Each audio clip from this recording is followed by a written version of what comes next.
미국 증시가 또다시 큰 폭으로 상승세를 보였습니다. 7개월 만에 최대 상승폭을 기록을 하면서 강한 상승세를 보이게 된 건데요.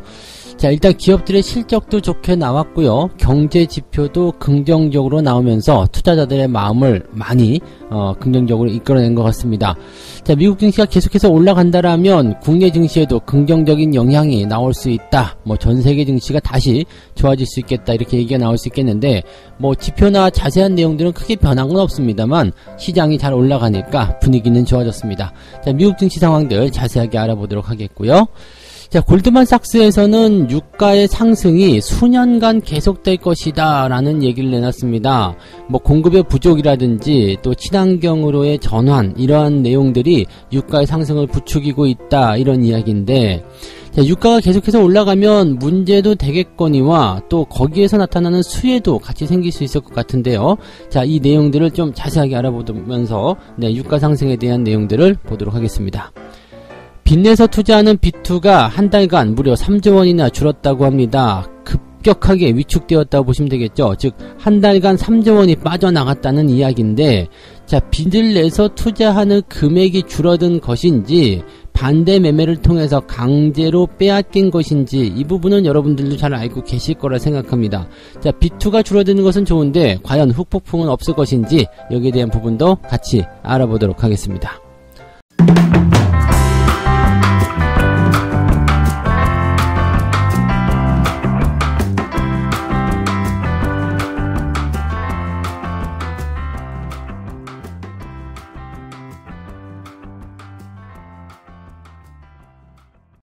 네, 반갑습니다. 오늘은 10월 15일 금요일입니다. 자, 주말장이 또 돌아왔어요.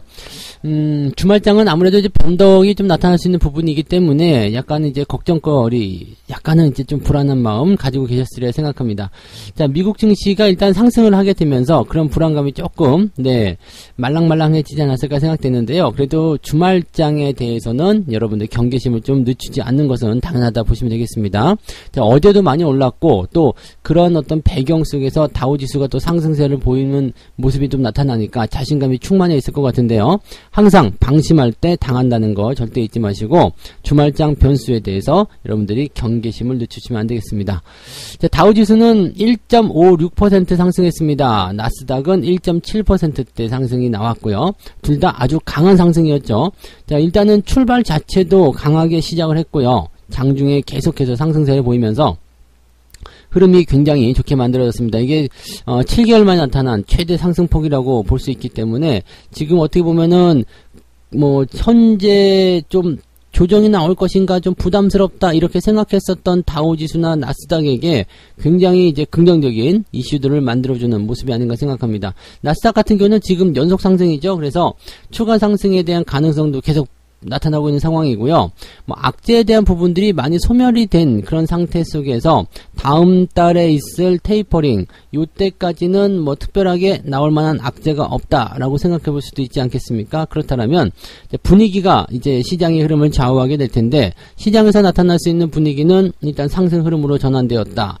그럼 우리가 거칠 게 없는 그런 모습이 좀 나타날 수도 있겠죠? 그동안 조정이 나온 것에 대한 충분한 보상을 좀 받을 수도 있지 않을까 생각되기도 하고, 다음 달이 되면 이제 그 쇼핑 시즌, 블랙 프라이데이라든지 이제 광군제라든지 연말 시즌, 산타랠리 이렇게 이어질 수도 있거든요. 그래서 어떻게 보면 조금 더 긍정적인 기대감을 가져보는 것은 괜찮지 않을까라고 생각을 좀 해봅니다. 자, 일단 내용들을 한번 살펴볼게요. 기업의 어떤 실적, 그 부분이 이제 가장 중요한 부분인데, 역시 어닝 시즌에는 실적이 최고 아니겠습니까? 주요 기업들의 3분기 실적 발표가 일어나면서 지금 시장의 분위기가 후끈 달아오르는 모습이었는데, S&P 500 기업 중에서 실적을 내놓은 8개 기업 모두 다 월스트리트 전문가들의 전망치를 상회했다. 자, 기업의 실적이 좋아진다라면 인플레이션이나 등등에 대한 우려감이 있다고 하더라도 기업 실적이 좋아지는 거, 경기가 좋아지는 거 아니겠느냐, 이렇게 얘기가 나올 수 있기 때문에 거기에서 좀 불안감들이 좀 사라지는 모습이 나타날 수가 있겠죠.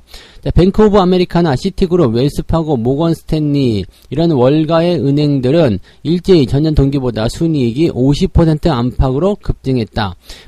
얘네들은 이제 투자은행이기 때문에 당연히 실적이 또 증가할 수밖에 없는 상황일 수도 있겠습니다만, 어쨌건 은행주들의 실적, 강하게 상승했다라는 부분, 이제 금융섹터 쪽에 강세가 나타나는 부분으로 생각하시면 될 것 같고요. 그 다음에 약국 체인이죠. 월그린 부츠 얼라이언스, 얘네가 이제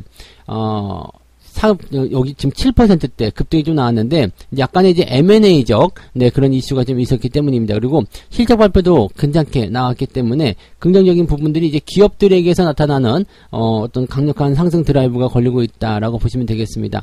전체적으로 이제 기업의 실적이 좋아지고 있다라는 것은 그 기업들의 주가 상승을 이끌어낼 수도 있고요. 시장 분위기 전체를 긍정적으로 만들 수도 있습니다. 그리고 살짝 걱정했던 게 어닝 피크 같은 거였잖아요. 즉 3분기의 실적이 그렇게 강하게 좋아지지 못할 거야.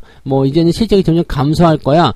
등등의 생각들을 했지만 실제적으로 실적은 크게 상승했다. 이 부분이 굉장히 어떤 투자자에게 긍정적인 이슈를 만들어낼 수 있는 부분이었다 보시면 되겠죠. 기업 실적이 이제 첫 번째 이유가 됐고요. 자, 그 다음에는 경제지표 같은 부분에서도 그 생산자 물가지수 그런 것들도 이제 증가를 하긴 했습니다만 시장 예상치보다는 조금 떨어져 있는 모습, 즉 물가가 올라간 모습이 조금 예상치보다는 덜했다, 이런 부분이 하나 있었고요. 그 다음에 국채금리도 1.549 이 전날 수치인데 지금 1.523까지 떨어지면서 금리가 조금 낮아지는 그런 형태, 투자자들이 조금 안심할 수 있는 그런 상황이 좀 됐고, 그다음에 기술주들, 성장주들도 다 같이 올라갔죠. 왜냐면 이제 금리가 낮아지니까 여기에서 이제 성장주들은 주가가 상승할 수 있는 배경을 또 만들어낸 거고요. 또 한 가지 중요한 거 고용지표인데, 이 신규 실업수당 청구 건수가 29만 3천 건이 나옵니다. 자, 뭔가 확실한 게 달라진 게 느껴지시죠? 앞자리 수가 바뀌었어요. 29만 3천 건. 네.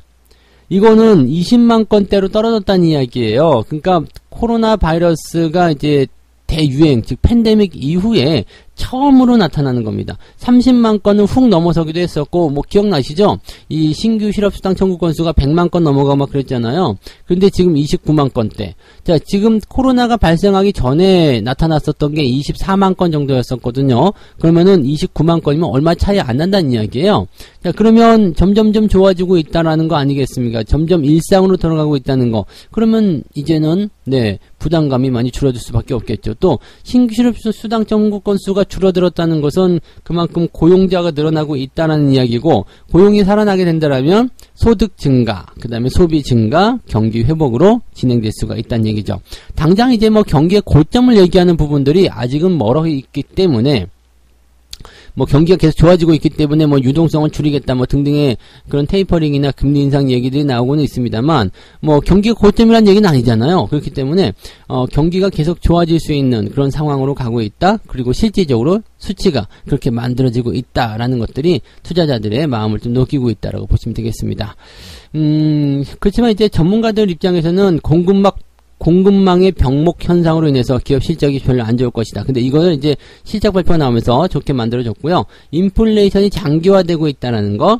이거는 물가가 상승하는 것은 경기가 좋아짐에 따라서 당연하게 가야 되는 부분이고, 에너지 비용 상승, 당연히 수요가 많아지니까 상승하는 것은 당연한 얘기겠죠. 그다음에 향후 금리 인상에 대한 가능성 악재들. 이 금리 인상은 이제 내년 9월 이후로 될 가능성이 굉장히 높아요. 지금 내년 9월에 금리를 한 차례 인상할 것이다 라는 그 의견들이 약 70% 정도 나오고 있거든요. 그래서 9월 이후에, 왜냐면 테이퍼링이 내년도 중후반부까지 진행된다라고 되어 있거든요. 그럼 7, 8월 정도에 끝내고 나면 바로 금리 인상하기는 조금 그럴 것 같으니까 10월이나 11월 정도 금리 인상 나오지 않을까 생각되는데, 9월 진행하는 것도 70% 정도의 가능성을 가지고 있기 때문에 그거는 이제 가봐야지 않은 내용이긴 할 것 같습니다만, 어쨌든 금리 인상 같은 경우는 1차 접근, 1차 상승이다라고 한다라면 당장 시장에 부담될 내용은 없습니다. 경기가 좋아지기 때문이라는데 누가 거기서 뭐라고 하겠습니까? 그죠? 그래서 실질적으로 지금 새로운 악재, 커다란 돌발 악재, 지금 미국과 중국이 다시 무역 분쟁을 일으킨다라든지 등등의 정말 생각하지 않았었던 그런 악재가 터져 나오지 않는다라면 지금 상승 분위기는 계속 이어질 수 있다. 크게 걱정할 필요 없다라고 보시면 되겠고, 이제 남아있는 악재들을 본다면 이제 11월달 되면서 나타날 수 있는 게 뭐냐면 테이퍼링의 시작, 그 다음에 12월 3일날 끝나는 그 미국의 디폴트, 그 부채 한조에 대한 그 기간 협상 이런 부분들이 이제 남아있는 악재로 보시면 될 것 같고요. 그거 외에는 뭐 특별한 부분은 없는데 얘네들도 어차피 해결이 되는 부분들이기 때문에 당장 부담감을 느끼실 필요는 없을 것 같습니다. 그냥 긍정적인 분위기를 계속 이어가고 있다라고 봐주시면 되지 않을까 생각이 드네요. 자, 오늘 그래서 국내 증시도 주말장이지만 약간의 상승 출발 기대를 좀 해볼 수 있겠고요. 대신에 상승 출발한 이후에 물량이 쭉 빠지는 그런 형태의 모습이 나오게 된다면 주말장 변동이 나오는구나. 그래서 아침에 뜰 때 따라가는 것보다는 오후에 조금 이렇게 내려주면 그럴 때 매매를 하시는 것이 훨씬 더 유리할 수 있다는 것 정도는 우리가 참고하고 계시면 되겠습니다. 그냥 막 치고 올라가면 상관없겠지만 위에서부터 깔딱거리는 그런 저항대를 맞이할 가능성이 굉장히 높기 때문에 주의는 하자라고 말씀드리면 될 것 같네요. 네. 자, 두 번째 이야기 갈게요. 자, 골드만삭스가 유가 상승을 더 지속할 것으로 보고 있다 이렇게 얘기를 하고 있습니다. 예상보다 오래 지속될 수 있다는 그런 경고치라고 보는데 사실 뭐 골드만삭스의 얘기를 뭐 그렇게 완전히 다 믿을 필요는 없겠습니다만 어쨌든 내용들을 좀 살펴보려고 합니다. 친환경 에너지에 투자가 쏠리면서 수년간 화석 에너지 인프라를 방치한 여파가 원유 가격의 급등으로 반영되고 있다. 여기 기사에서 굉장히 중요하게 생각해야 될 게 하나 있습니다. 조금 더 설명을 드릴게요. 자, 지금 에너지 상품 분석가인 이 쿠르발린이라는 사람이요. 이제 인터뷰에서 뭐라고 그랬냐면 천연가스처럼 이 겨울철 일시적 충격이 아니다. 유가의 상승이 사실상 석유 가격이 높은 수준으로 재조정되기 시작한 것이다. 근데 이 유가가 이렇게 올라간 이유는 그동안 친환경 에너지에 투자가 쏠리면서 이 화석연료에 대한 인프라를 너무나 방치했기 때문이다. 그래서 올해 연말에는 이제 배럴당 90달러에 도착하게 될 것인데 공급이 점처럼 늘지 않고 있다는 얘기죠. 즉 수요는 증가하고 있지만 공급이 제대로 이루어지지 못하고 있기 때문에 상승을 계속적으로 부채질하고 있는 것이다. 그러니까 쉽게 얘기하면 기름을 더 뽑아내면 되는데 뽑아내지 못하고 있다. 수요 기름 주세요. 그 다음에 경기가 회복됨에 따라서 쓰임이 많아지고 있는 상태인데 그냥 많이 뽑아내지 못하고 있다는 이야기예요. 그래서 이제 공급이 부족하니까 당연히 가격이 상승할 수밖에 없고 이렇게 수요가 공급보다 많은 상황이 일어나게 된다라면 또 상당 기간 진행이 된다라면 이 시장에 대한 어떤 그 경고 메시지들이 나올 수밖에 없다 이렇게 얘기를 하는 거겠죠. 앞으로 1년간 유가는 계속 높은 수준을 유지하게 될 것이다 라고 얘기를 하기도 했습니다. 여기서 이제 우리가 중요하게 봐야 되는 것은 인프라에 대한 투자가 턱없이 부족하다. 인프라, 즉 석유를 시추해서 뽑아낼 수 있는 인프라 투자가 너무 부족하다. 또는 석유를 운반할 수 있는 인프라 투자가 부족하다. 이런 얘기겠습니다. 그래서 어떻게 본다라면은 이제 기업들 이 석유를 하는 그런 뭐 국가적인 차원이나 또는 어떤 기업적인 차원에서 플랜트 설비라든지 그다음에 운송이라든지 이런 쪽으로 많이 집중적인 투자가 일어나야 된다라는 얘기가 되는 거죠.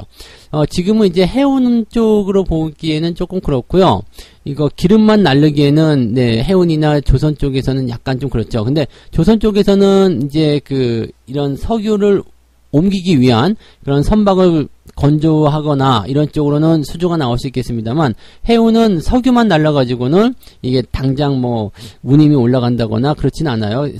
해운주 같은 경우는 경기가 다 좋아져야 되는 부분이기 때문에 지금 해운주 쪽의 입장에서는 경기 회복 또는 이제 물동량 증가 등등의 이슈가 나올 때까지는 석유만 가지고서 움직일 수가 없고 대신에 이제 플랜트 설비 같은 거 있죠. 해외 쪽으로 가서 이제 막 시추 장비를 만든다든지 뭐 그런 플랜트 설비 쪽에서는 수혜가 될 가능성이 굉장히 높습니다. 자, 일단은 공급이 딸린다잖아요. 그러면 석유를 더 뽑아내야 되겠죠. 가격이 올라가고 있잖아요. 그럼 플랜트 설비를 하려고 하는 사람들이 늘어나겠죠. 그래서 이런 쪽으로 가게 된다면 일부 뭐 해외 쪽 건설 역량을 가지고 있는 일부 대형 건설주라든지 이런 쪽에서 기대감이 생길 수 있다는 겁니다. 이게 굉장히 중요한 포인트겠죠. 그래서 플랜트 쪽이라든지 그 다음에 뭐 이런 석유 선박 그런 것들 만드는 회사 입장에서는 조금 괜찮아질 수도 있는 그런 상황이다 라고 정도까지만 보시면 될 것 같고요. 지금 보면 이제 중국 내 생산 차질이 빚어지면서 석탄 가격이 급등하고 있다.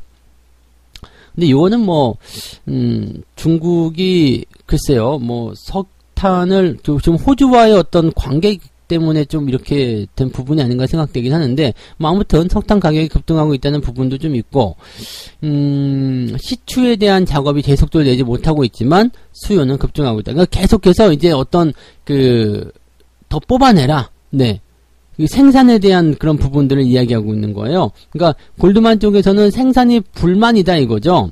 그러니까 뭐 수요가 늘어나면 거기에 맞춰서 공급만 해주면 되는데 그 공급을 따라가지 못하니까 이게 유가가 많이 올라가는 건 아니냐. 그리고 이게 당분간 오랫동안 지속될 수밖에 없을 것이다 라고 얘기를 하고 있는 게 골드만의 이야기입니다. 그래서 당분간은 유가 상승세가 계속 지속될 것이다. 왜냐하면 자 이제 많이 팔리니까 석유 좀 뽑아내자.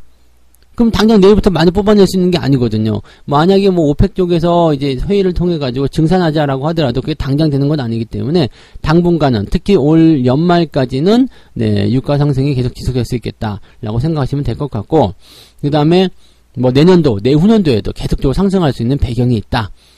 새로운 최고 기록을 세우게 될 것이다. 뭐 이렇게까지 얘기하고 있다고 합니다. 그래서 뭐 꼭 최고 기록을 세우지 않는다고 하더라도요, 지금, 제가 지난번에 방송에서 한번 말씀드렸던 것 같아요. 이 석유 정제 마진이라든지, 그 다음에 이렇게 그 석유와 관련된, 유가 상승과 관련된 그런 종목군들은 좀 관심있게 보실 필요가 있다라는 것을 참고를 다시 한번 해주시면 좋겠습니다.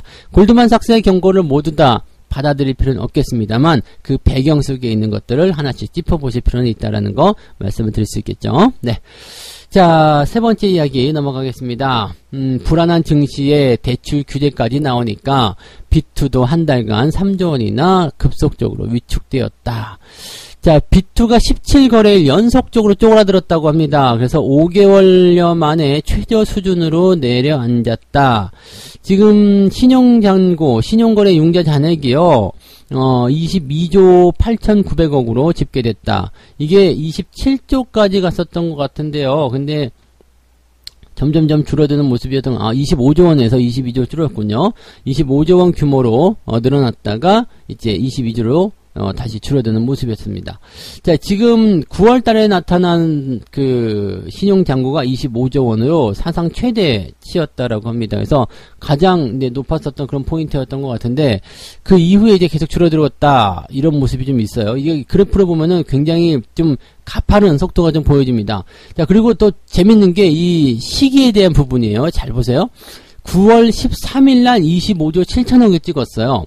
9월 13일날 25조 7천억. 그때까지는 신용융자의 잔액 증가 추이가 완만했어요. 쭉쭉쭉쭉 증가했고요. 더 중요한 건 그 전에 8월 달에 삼성전자가 급락하는 모습이 있었죠. 그런데 신용융자가 전혀 줄어들지 않았다는 거. 제가 방송을 통해서 늘 말씀드렸던 것 중에 하나입니다. 외국인들이 이 삼성전자를 그 당시 한 3조 원 정도 때리면서 그 개인들 물량을 뺏기 위한 움직임을 보였지만 개인들이 뭘 했어요? 오히려 더 많이 빌려가지고 그 자리를 메꿔버렸잖아요.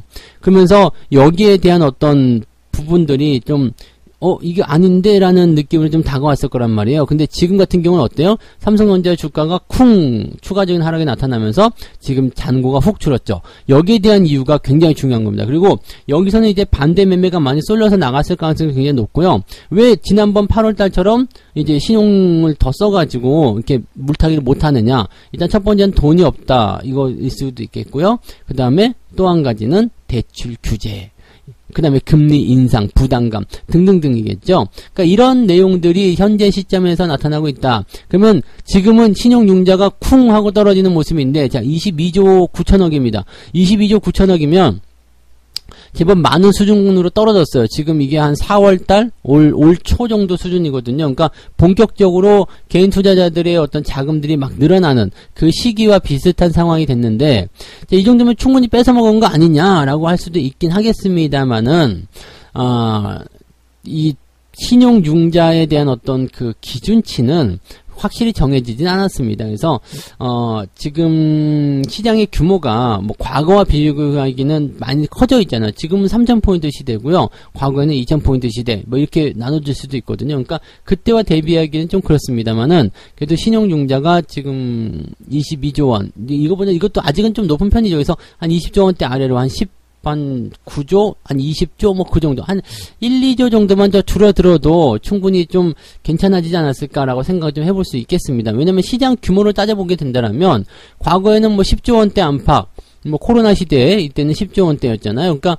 그 정도 10조 원대 초반 또는 10조 원 그 정도 수준이었다 본다라면 그 당시에 대비해서 시장 규모가 한 거의 2배 정도 커졌다 봐야 되겠죠. 그 당시에는 뭐 1,400, 1,500 그 정도까지도 갈 수 있었던 포인트였기 때문에 시장 규모가 2배 정도 커졌다고 생각한다라면 신용잔고도 한 20조 원 정도 또는 10조 원대 후반 그 정도가 나오면 적당하다는 이야기죠. 그러니까 규모가 커진 만큼 투자금도 많이 늘어나는 건 맞아요. 그렇기 때문에 그 정도 수준이 나오면 적당하다. 자, 그렇기 때문에 지금도 약간은 과도한 수준이긴 한데 사람들 인식이 조금 변하고 있다는 것도 생각해 볼 필요는 있을 거예요. 금융당국에서 지금 B2에 대한 엄중한 경고, 대출 규제 뭐 등등등 여러 가지 나오고 있고요. 그 다음에 기준금리 인상에 대한 어떤 추가적인 이자 부담감들 이런 것들도 계속 나올 수 있어서 아마도 이제 빚내서 투자하는 부분들은 당장은 들어오기 어려울 거예요. 그리고 한번 이제 털려버린 상황이라면 이제 겁이 나죠. 그래서 빚내서 투자하는 건 이러면 절대 안 되겠구나라는 생각을 이렇게 한 명씩 해 나가실 수 있습니다. 자, 여기 증시경원에 이런 말이 있잖아요. 집단으로 미치고 한 명씩 제정신으로 돌아온다. 이 빚내서 투자하는 것에 대한 생각들은 급하게 생각나는 부분이고 나도 모르는 사이에 이렇게 진행하고 지나고 보면은 내가 왜 그랬지 이런 생각이 드는 그런 투자이기도 합니다. 그래서 뭐 잘 되면 모르겠지만 잘 되더라도 근데 멈추지 않는 분들 많아서 결국에는 파국을 맞이하는 경우가 많이 있더라고요. 그러니까 빚내서 투자하는 부분들은 얼마나 이게 위험한 것인지 리스킹한 것인지에 대한 부분을 항상 생각하면서 빚을 내지 말아야 되겠다라는 생각을 꼭 해주시는 게 중요합니다.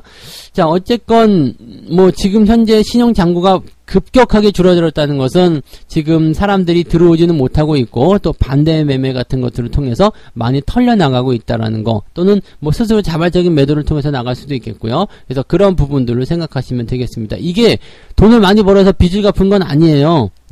야 이제 돈 많이 벌었으니까 빚 갚아야지. 그러면서 신용잔고를 이렇게 털어낸 것이 아니란 얘기죠. 다 뺏기는 거거든요. 다 뺏기는 거. 이 잠깐 사이 이렇게 급하게 신용융자나 이렇게 뺏기는 물량이 많아졌다라는 것은 다른 의미로 해석하게 되면 시장이 그만큼 많이 떨어졌다는 이야기 되는 거고요. 바닥이 근처에 왔을 수 있다라고 보시면 되겠습니다. 단순하게 신용만 가지고서 시장의 바닥을 점치려면 시장을 조금 더 하락할 수도 있어요. 그래서 그런 부분들 아니면 시장이 하락하지 않고 횡보를 한다라면 횡보하는 과정 속에서 이제 신용융자가 더 줄어들게 되고 그런 상황에서 뭐 바닥을 잡는 모습이 좀 나타날 수 있겠죠. 바닥이 가까워진 것은 맞지만 신용만을 가지고 생각해 본다라면 이게 지금이 바닥이 아닐 수도 있다는 것은 우리가 참고를 하셔야 될 것 같습니다. 자, 어쨌건 신용융자 많이 줄어들었다는 것은 그래도 반가운 소식이 아닐까 생각되고요. 그만큼 시장의 어떤 몸집이 조금 가벼워졌다. 무슨 말인지 아시죠? 무거우면 못 올라가는데 조금 가벼워져서 반등도 좀 연결될 수 있지 않을까라는 생각을 해볼 수는 있을 것 같습니다. 수치상으로 보니까 확 와닿는 모습인 것 같아요. 자, 이렇게 해서 오늘 세 가지 이야기 전달을 해드렸습니다. 미국이 7개월 만에 최대 상승폭을 기록했다. 아주 좋은 소식이죠. 미국이 계속 상승할 수 있는 배경이 좀 진행됐으면 좋겠고요. 뭐 유가 상승은 수년간 계속될 것이다 라는 얘기 하고 있는데 여기서 우리가 찾아야 되는 것은 유가가 계속 올라가든 안 올라가든 그거 중요한 게 아니고 이 공급이 부족하다는 거. 그래서 거기에 따른 어떤 설비라든지 이런 관련 종목군들에 투자할 수 있는 배경이 만들어지게 되면 거기에 따른 수혜주들을 좀 찾아볼 필요가 있다라는 거 말씀 좀 들어봤죠. 자, 그 다음에 B2가 한 달 사이에 3조 원이나 줄어들었는데 이것도 좋은 소식입니다. 왜냐면 뭐 뺏기는 모습에서의 좀 안타까움은 있겠습니다만 이렇게 B2가 정상적인 범위 안으로 다시 들어오려고 하고 있다는 거, 신용잔고가 정상적인 범위 안으로 들어오게 된다면 시장이 원래 자기가 가고자 하는 방향으로 갈 수도 있다는 얘기가 되는 거죠. 그래서 거품이 어느 정도 조금 걷어졌다라고 생각을 해주셔도 좋을 것 같습니다. 자, 책 한 꼭지 읽고 마무리하도록 하겠습니다. 모든 투자자가 저지르는 가장 큰 실수 중에 하나가 너무 짧은 시간에 큰 돈을 벌려는 충동을 느끼는 것이다. 500%의 수익을 2-3년 안에 걸쳐서 얻기보다는 2-3개월 내에 벌려는 시도를 한다는 점이다. 여기 이것 때문에 B2가 늘어나고 이것 때문에 무리한 투자가 생겨나는 거 아니겠습니까? 그래서 그런 부분들은 여러분들이 늘 생각을 하셨으면 좋겠습니다. 주식 투자, 그 다음에 주식 투자로 인한 큰 수익에는 항상 시간이 필요하다는 것. 꼭 명심하시기 바랍니다. 자, 오늘 주말장 성공적인 대응들 잘 해내시기 바라고요. 아까도 말씀드렸지만 아침에 많이 떠서 시작하게 되면 그 반대적인 모습이 오후로 가면서 나타날 수 있기 때문에 항상 서두르지 마시고요. 침착한 투자 이어나가시기 바랍니다. 좋은 분위기 속에서 긍정적인 성공 투자 하시기 바랍니다. 저는 장중시황 때 다시 오겠습니다. 고맙습니다.